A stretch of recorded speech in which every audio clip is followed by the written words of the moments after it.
It's an F1 fan's least favourite time of year, as we all head into hibernation. We watch highlights of previous seasons, we wish away our empty and meaningless weekends, and we wonder about where our favourite driver will finish next season. And that's exactly what I'm going to do today. Not the wish away my empty weekends, but the think about where my favourite driver is going to finish next year. That's right, I'm George, you're watching F1 Reverse, and this is Don't At Me, the series where I leave the facts and news behind and I get to offer my own opinion on everything that's happening in Formula 1. And today, I'm going to give you my 100% definitely, unquestionably correct predictions for the 2025 season that are so good, so fail-safe that you should bet your house on them. So, grab a drink and a mince pie or whatever else it is you have, put your feet up and prepare to scream in outrage as I tell you my predictions for the 2025 F1 season. Just like all the best prediction videos, I'm going to save the top of the grid till last. So let's start with the wooden spoon, which, in case you didn't know, is a sarcastic prize you give to the people who finish last in any kind of competition. Last time I said that, loads of people thought it was a really weird thing to say. Maybe it's not a thing outside the UK, but you know what I mean now anyway. So, let's talk about who's going to get the wooden spoon. When considering who's going to finish dead last next season, we need to be thinking about the likes of Sauber, Williams, and maybe even talk about Haas, V-CARB and Alpine as well. The bottom of the Constructors' Championship, those bottom 5 teams, have always been by far the most fluid, far more so than the top half. And that's because one single good result can make all the difference. For example, Alpine in the season just gone had absolutely no right finishing in 6th position. They were not the 6th best team at all, even close actually. But they made it to the top 6, and they did it all on the back of one good result. So while we're on the subject of Alpine, we may as well start with them. For Flavio Briatore, Oliver Oakes and the drivers Pierre Gasly and Jack Doohan, they will be dreaming of a 5th place finish in the Constructors' Championship. And to do that, the aim has to be to catch Aston Martin. And that's the aim for all of the bottom 5 teams, is to catch and beat Aston Martin. For the drivers, Jack Doohan is probably the least rated of the 5 rookies that we're going to have on the grid next season. And I'm not counting Liam Lawson in that because despite the fact he's not done a full season yet, he still started 11 Formula 1 races. Anyway, I think Jack could be in for a bit of a rough ride in 2025. Before he'd even driven a race, people were already talking about him being sacked and replaced with Franco Colapinto. And if the rumours around the team are correct, it's because Flavio Briatore doesn't really rate him very highly. And, well, we all know what Flavio's like. He's not really going to care what a contract looks like. If he wants Jack gone, Jack will be gone. The good news for Alpine is that Pierre Gasly is, well, he's Pierre Gasly, which sounds stupid, but I think you know what I mean. You know, he'll drive well, he'll score some decent points. And if Alpine puts together a half-decent car, he'll probably finish in the top 10 of the Drivers' Championship. But there's lies the problem with Alpine. Will they have a decent car? They've been in a pretty much unmitigated freefall over the past couple of years, with top-level staff getting sacked left, right and centre, and the engine division is now shut down as well. Despite finishing 2025 pretty strongly, I just can't see Alpine finishing any higher than the bottom 3. And I know they have this season, but that one race which earned them 6th just doesn't mean anything. Is Jack Doohan going to bring in the points that Esteban Ocon did is probably the biggest question for the Constructors' Championship. Now, I'm not going to claim to know anything about him as a driver. I've not watched him race, all I've done is gone and looked up his junior series results and, read a load of articles about him when he got signed.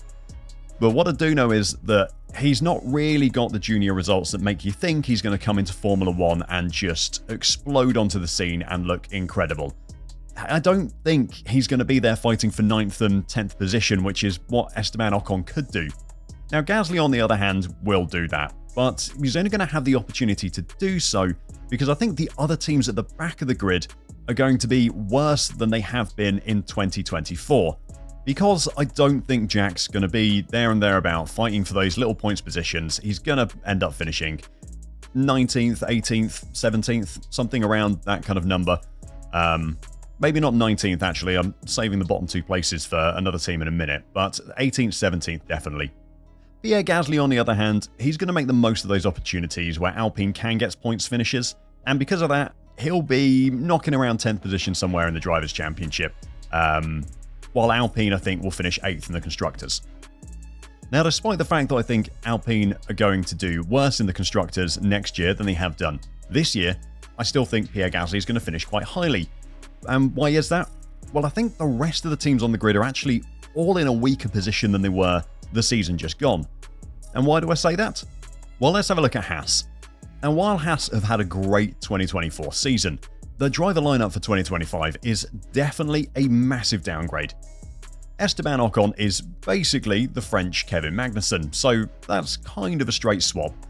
He's not going to get on very well with his teammates, he's probably going to crash into people quite a lot and be annoyed at them instead of taking any responsibility. He's going to do Kevin Magnussen things for Haas. But Ollie Behrman for Nico Hülkenberg is a massive blow to Ayao Komatsu and his team. That's a big old downgrade. I rate Hulk very highly. I still remember when everyone said he was the next Michael Schumacher when he first joined the sport. And I know that he's gone to Sauber because of what they're going to be in 2026 and the Audi team, but for next season, he is going to have a miserable time.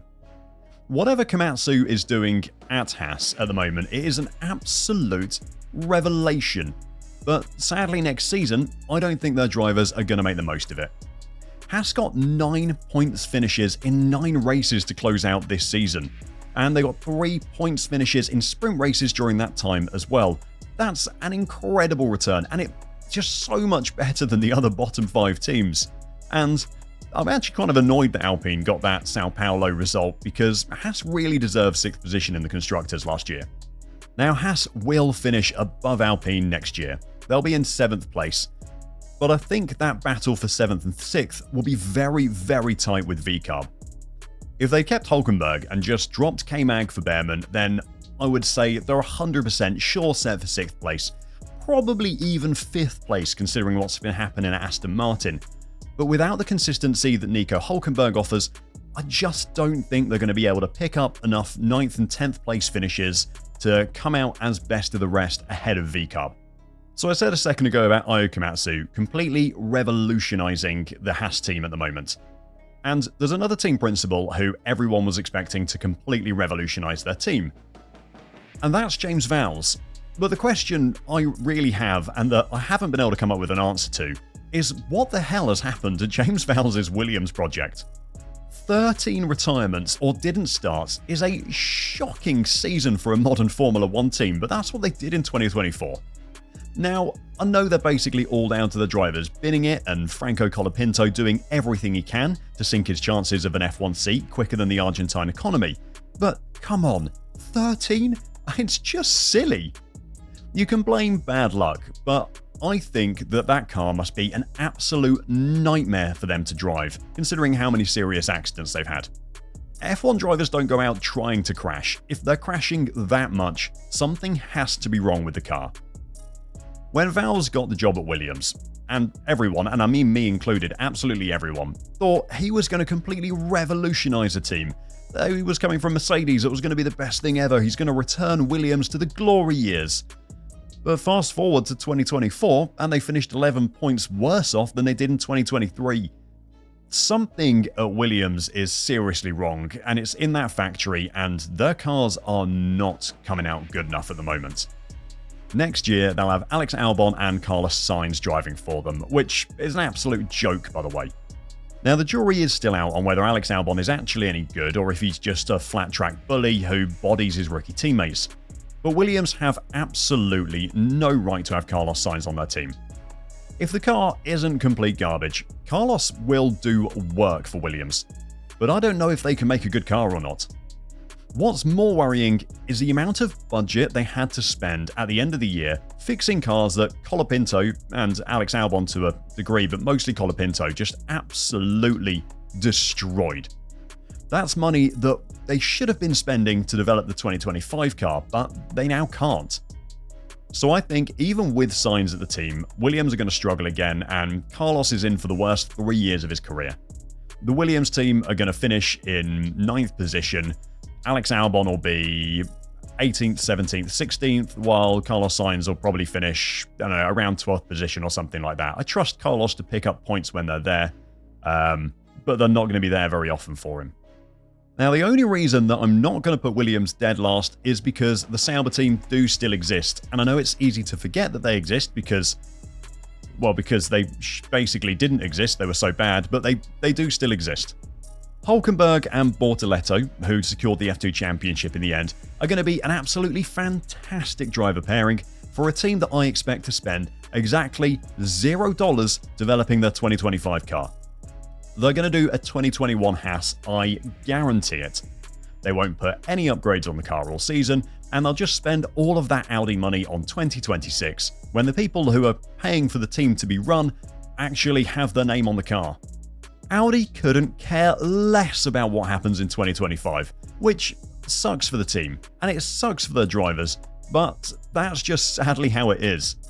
Sauber will be bottom of the Constructors' Championship with 0 points, and I wouldn't be surprised if their drivers end up outside of the top 20 despite there only being 20 cars on the grid. So that's Sauber dead last, Williams above then Alpine, then Haas, and obviously the final remaining team is V-CARB. Now, like I said earlier, the V-CARB and Haas battle is going to be close, and it all depends on what the V-CARB lineup looks like. Now, I'm recording this on the 19th of December, and at this point, Perez has been sacked, Lawson is at Red Bull, and Yuki is the only confirmed V-CARB driver. Now, I'm assuming they will fill that empty seat, and it's probably going to be Isaac Hajar. Now, obviously, Yuki is decent, he's reliable, he's going to bring in good points for V-CARB. I think it'll probably be him and Pierre Gasly that beat Lance Stroll in the Drivers' Championship, despite being in a far weaker car. Pierre is the better driver in my opinion, but Tsunoda will have the better car and will finish top of the two of them. Now, Hajar is just a complete unknown. Of course, he was battling for the F2 title this season before he bottled it by stalling on the line on the final race of the season, but his tests in Formula 1 were pretty underwhelming.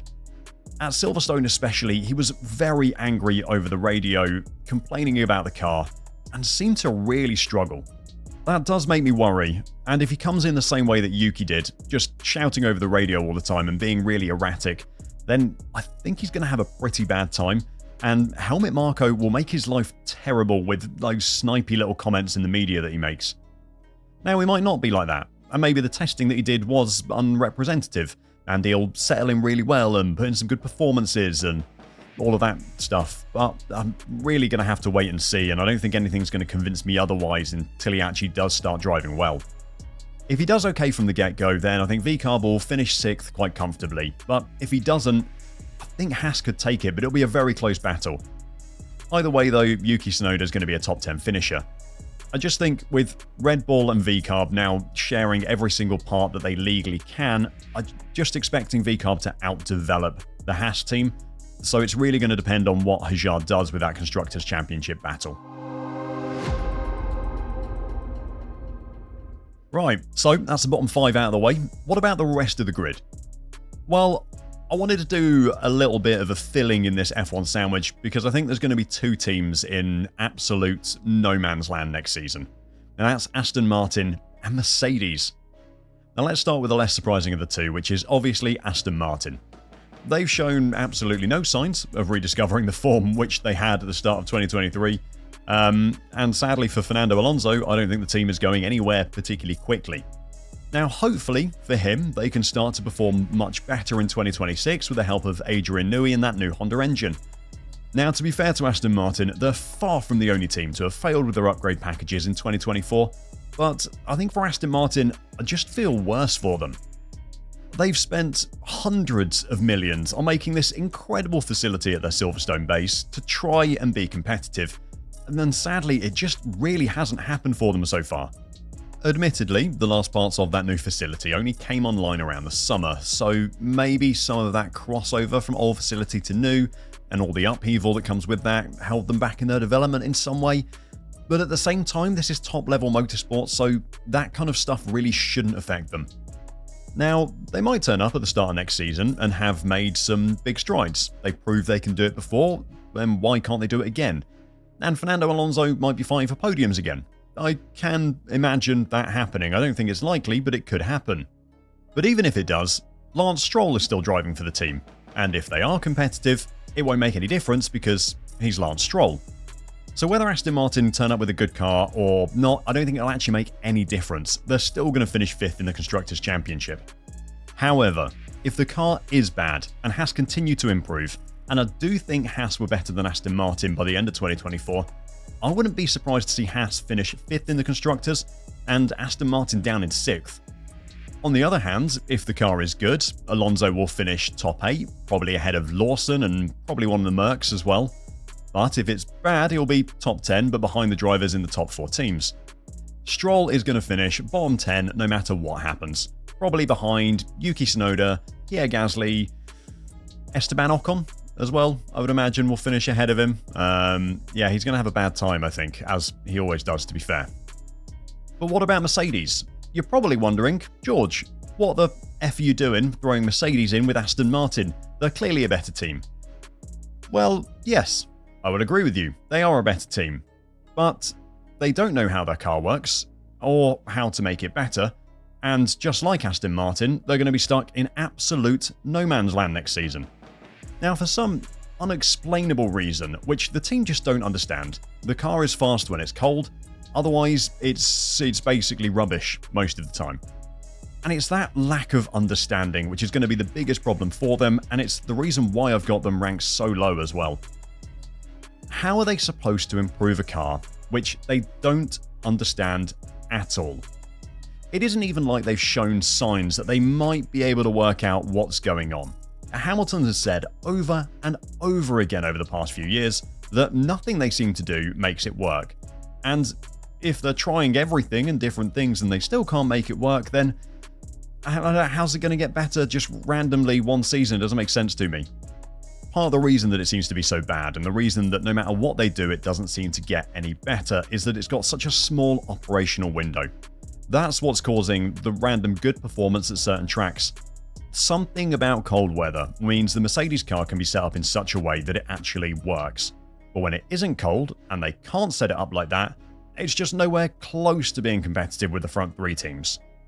And as well as the dodgy car and the dodgy development, their driver lineup is going to be so much weaker next season than it has been this season. I don't particularly care if Toto Wolff thinks Andrea Kimi Antonelli is going to be the next Max Verstappen or Lewis Hamilton. He's not going to be that driver next season. With a worse driver lineup and no idea how to improve their car, I think Mercedes will finish 4th with absolutely no chance of getting any higher. I wouldn't be surprised if they finish 200 points behind 3rd place, but I don't think they're going to be at risk of finishing any lower anyway. They're probably the new Alpine or McLaren, I guess is where you'd put them, where they kind of floated for ages in that kind of 2-man midfield space. I'm really sorry to say it, but it's true. The era of Mercedes is just well and truly over now. In terms of where the drivers are going to finish, George will find himself in 6th position again, behind both of the Ferraris and the McLaren drivers, as well as Max Verstappen, but probably ahead of Liam Lawson. His contract is up with Mercedes at the end of next season, and I think he'll probably get a renewal. The only way he won't is if the Red Bull engine project is an absolute mess and Max decides to hop ship to Mercedes. Now, Toto would 100% go to Max and just happily show him all their engine data to try and convince him to move. With Merck's reputation as an excellent engine producer and Red Bull being completely unproven, and they're also complaining a lot about the new engine regs as well, then I think he could be tempted. And for Antonelli, who knows how well he's going to do. His Junior Series record is very impressive. And yes, Toto Wolff wants to tell anyone who will listen how amazing he is. But every year we hear about how big the gap between F1 and F2 has become, and how being good in junior categories isn't necessarily the perfect indicator of F1 success that it used to be. Obviously, he's incredibly talented. His karting and junior formula record is frankly ridiculous, but I don't know if he'll be an instant success in F1. He'll finish below George, but I think probably ahead of Liam Lawson. I'd put him in 7th or 8th place, and that's completely depending on the type of car that Aston Martin provide to Fernando Alonso. If they give him a good car, Alonso will be 7th. If it's not a great car, then I would imagine Antonelli will be in 7th and kind of not really anywhere near going any other way. Alright, here we go. Spicy end of the table. Now this is where it starts to get really difficult for me. I'm pretty confident in everything I've spoken about before these three, but trying to pick a world champion from 5 of the 6 drivers that remain is incredibly tough. I'm probably going to upset you with what I'm about to say, but just remember this is Don't At Me, and I won't be held accountable for what I'm about to say. Before I do make you hate me though, if you're enjoying the video, please give it a like and subscribe to F1 Reverse. It really is appreciated, and you can think of it as like a Christmas present to me and the team, so thank you very much. Alright then, top 3. Starting from the bottom of the 3, it's Red Bull. I say bottom of the 3 because I'm referring to the Constructors' Championship order, and sadly for Red Bull, I think promoting Liam Lawson will prove to be a mistake. He is going to be so desperate to try and make an impression and try to match up to Verstappen, that when he fails to do that, because he isn't going to be able to match up to Max, I'm afraid, it's just the truth, it's going to affect him mentally, and I think he's going to struggle. He's going to struggle in the same way Ricciardo did, and the same thing that happened to Gasly, and it happened to Albon. And even with Checo's experience and maturity, it's the same thing that happened to him. As an F1 driver, just being beaten over and over and over again by your teammate in the same machinery, it has an effect on people. If they'd gone for Yuki, who is far more level-headed now than he used to be, I could see them fighting McLaren and Ferrari for the Constructors' title, but I really believe that Horner has made a massive mistake picking Liam Lawson. And that is absolutely nothing against Liam. I wish all the best for the guy, and I hope he has a fantastic career. But Red Bull shouldn't be putting one of their inexperienced drivers alongside Max Verstappen. Those Red Bull Academy kids are taught that if they aren't winning, if they aren't beating their teammates, they're failing. Lawson is going to have this trained desire to beat Max, and when he can't, I really think he's going to struggle to keep on top of the car. Now, Red Bull finished 2024 with this super unstable car that had so much oversteer that even Verstappen couldn't control it at times, and he's a guy that absolutely loves as much oversteer as he can get. Now, they might manage to develop out the worst of that over the winter, but the car is still going to oversteer a bit because that's what Max wants. If Liam feels pressured to find performance, and he tries to push it beyond the limit with that car, he's going to make a lot of mistakes, and that's going to cost Red Bull and the Constructors. I feel sorry for Liam, because Red Bull, they've not just thrown him in at the deep end. They've dumped him in the middle of the Atlantic Ocean and just told him to swim to shore. I think 8th will be the best that he can hope for, and as I've said time and time again, that's all going to depend on what happens with Aston Martin this season. For Verstappen, I don't think it's going to be another driver's title. So much of his advantage in the Drivers' Championship was based on his results in the opening 7 races, where he won 5 times. He was 48 points ahead of Leclerc at that point and 60 ahead of Lando. In the end, he finished 63 points ahead of Lando to take the title, so basically his entire championship was one when Red Bull still had the best car on the grid. Once that car advantage was gone, it was a far better match season, with Max's talent being the only thing keeping him ahead of Lando, who just made far too many mistakes to really challenge properly all season. Now, picking an order out of those 5 remaining drivers is tough, but I'm pretty sure Verstappen's going to finish second. He's too good not to be in the mixer at the top of the table, but I think Ferrari and McLaren will have a better car, which will give them the advantage. Speaking of the Constructors' Championship, let's do McLaren next. Now, this might upset a few people, but I don't think they're going to have the same success that they had this season next season. They didn't finish 2024 particularly strongly. I think if Carlos Sainz had been Lewis Hamilton last season, they wouldn't have won the Constructors' Championship, it would have gone to Ferrari. Now, I love Carlos, he's one of my favourite drivers on the grid, but he just isn't as good as Lando or Charles. Yes, he's incredibly consistent, and you can always rely on him for good points, but he never seems to pull off a drive that really makes you stand up off the sofa and go wow, that was amazing. Ferrari, however, did make me think that, with the way that they fixed the problems that they introduced into the car with their mid-season upgrade. That was incredible. Something about the ground effect car seems to make it really hard to diagnose when something goes wrong, but Ferrari managed it and they carried on improving their car, enough so that they were probably the strongest car by the end of the season. Though it was very, very track dependent for who had the edge between McLaren and Ferrari. Now it's going to be close, but I do think Ferrari will edge McLaren in the Constructors' Championship. And I think Oscar will probably finish 5th in the Drivers' Championship and Lando will finish 4th. So that leaves my 2025 Constructors' Champions and the 2 drivers. Now I've got Max finishing second at the moment, so the Ferrari drivers need to sit first and third. And wow, what a battle that's going to be. Hamilton versus Leclerc could be a repeat of 2016's Hamilton versus Rosberg battle, which would be absolutely epic. Something about a proper tight inter-team battle in F1 just brings out the absolute worst in every driver, and that just makes incredible entertainment. Picking one between Hamilton and Leclerc isn't easy though. Are Ferrari going to favour one driver over the other? And if so, is it their $100 million new signing, or is it Mr. Ferrari himself? Is it going to be Hamilton or Leclerc? Now, I don't think Ferrari will favour one until there is a clear leader out of the two. Personally, the deciding factor between the two is going to be how quickly Hamilton adapts to the team. If he joins them and everything clicks, then he'll take his 8th driver's title. But if the change of country and team and the new environment knocks him back at all, then I think Leclerc will be driver's champion.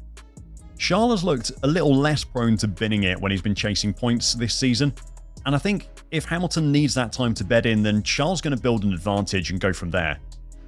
And also, I'm not questioning Hamilton's obvious incredible talent, and he is the most successful F1 driver of all time, so please, Hamilton fans, don't get on my back.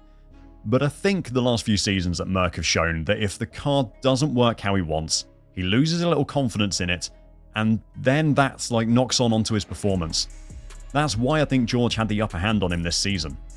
And what might make that worse for him is that he absolutely hates using the simulator, so I think he's going to turn up to pre-season practice with basically no real time in the Ferrari car that he's going to have, and if it doesn't fit him perfectly and he's that little bit down on confidence, it just only needs a percentage point, and all of a sudden Charles got the advantage, and we're 5 races into the season, he's already built up a 50-point lead over Hamilton or something, and that's it then. That's like the Drivers' Championship almost over at that point. To be honest, I just think there's going to be so much that needs to click and meld together with Hamilton at Ferrari, and it needs to happen straight away, because the driver's title is going to be battled over from race 1, and if you're not on it race 1 next season, it's gonna run away from you so quickly. And with Lewis, I just think there's going to be too much there. I think there's going to be too much that could go wrong, and something is going to go wrong, and that's going to be it. If it wasn't his first season at Ferrari, I'd pick him over Leclerc every day of the week. But it isn't, so I'm going to go for Charles Leclerc for Drivers' Champion, and Hamilton's going to finish 3rd. And I know that's going to have pissed people off, but you know what? I'm not here to agree with you. I'm here to give you my 100% correct 2025 F1 predictions, and that's what I've done. And when they turn out to be horribly wrong, which I guarantee they won't, you can come back to the comments section and have a go at me then. But until then, I'm George, you've been watching F1 Reverse, and please don't at me.